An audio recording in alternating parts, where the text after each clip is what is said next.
Au cœur de la société.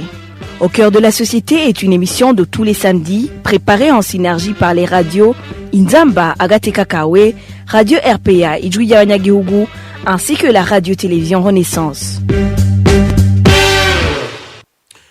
Désormais, des sanctions seront prises à l'égard des fabricants, importateurs, vendeurs et utilisateurs des ventes d'emballages en plastique conformément à l'ordonnance ministérielle du 12 octobre 2020 qui met en exécution le décret présidentiel du 8 août 2018. Quelle est donc la situation aujourd'hui sur terrain après la mise en vigueur de ces sanctions? Qu'en pense la population burundaise et les experts environnementalistes?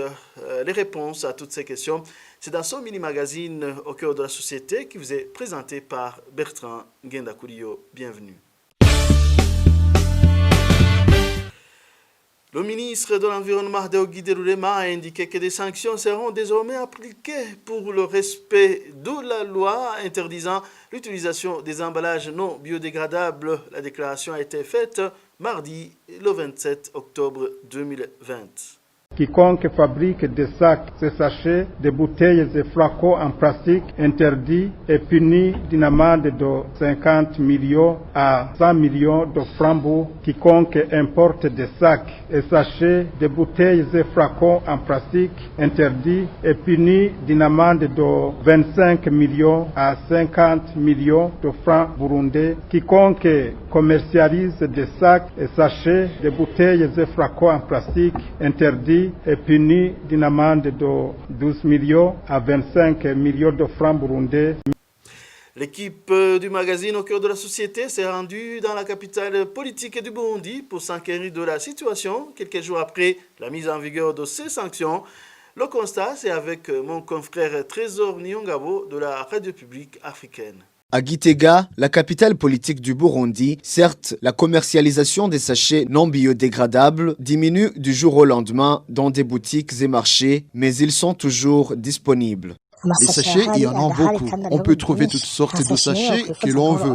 Certains commerçants de Gitega indiquent avoir été effrayés par des mesures prises par le ministre ayant l'environnement dans ses attributions. Même s'ils trouvent ces mesures drastiques, ils n'ont pas toutefois rompu avec la vente des sachets. Les amendes imposées par le ministre ont effrayé les commerçants, mais les sachets sont toujours disponibles dans les boutiques. Dans la même capitale, on y rencontre un autre groupe de commerçants qui vendent des sachets sans crainte. Ces derniers disent qu'ils ignorent les mesures arrêtées par le ministre Deogide Lulema. Ils déclarent être prêts à abandonner ce commerce seulement par contrainte. Il est à signaler que les sachets en plastique sont également toujours disponibles dans les différentes provinces du pays. La population interrogée se réjouit de cette mesure, mais s'inquiète pour la suite, car les prix de nouveaux emballages biodégradables sont élevés par rapport aux anciens. Suivez certains d'entre eux. Nous avons bien accueilli la mesure. D'ailleurs, même les sachets étaient devenus très chers. Ils sont même devenus rares. Aujourd'hui, chez nous, nous avons remplacé les sachets par des bassins. Nous utilisons les bassins pour transporter les denrées achetées au marché.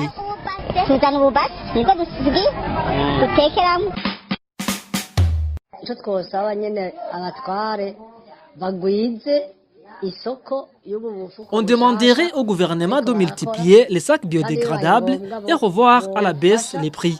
Puisqu'un sac biodégradable de 200 francs burundais est trop petit, un sac de grande taille coûte 600 francs. Il fallait qu'on le vende au moins à 300 francs. Sinon, nous saluons cette mesure.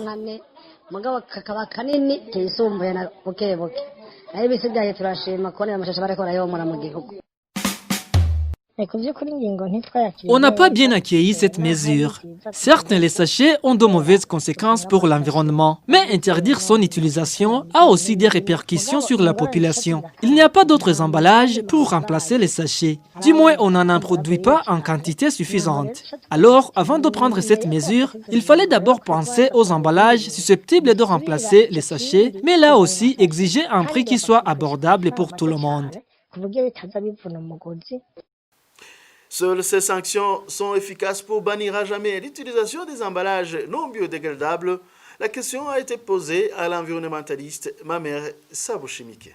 Je me pose la question de savoir où ce pauvre Burundais va trouver ces amendes. Je ne suis pas du tout contre la hausse de ces amendes-là, mais la solution, c'est la synergie entre les trois services, entre l'administration à la base, entre la police et les techniciens d'assainissement, et particulièrement avec ces commerçants. Tous ces sachets seront éliminés et tous ces plastiques seront éliminés. Et pour faire face justement à ces sachets, nous demandons au gouvernement du Burundi d'instaurer une école de l'environnement où on enseignera le recyclage de ces déchets, de ces plastiques, de ces ventilateurs, de ces ordinateurs, de ces sachets, de ces téléphones portables déjà usés et de ces déchets en provenance des milieux médicaux. Nous demandons également au gouvernement du Burundi d'appliquer le pollueur-payeur, c'est-à-dire faire retourner aux fournisseurs le reste des sachets et ses dérives. Mamer Sabouchimike était au micro de mon confrère Thierry Vigindavi de la télévision Renaissance. Ce sont ces conseils qui mettent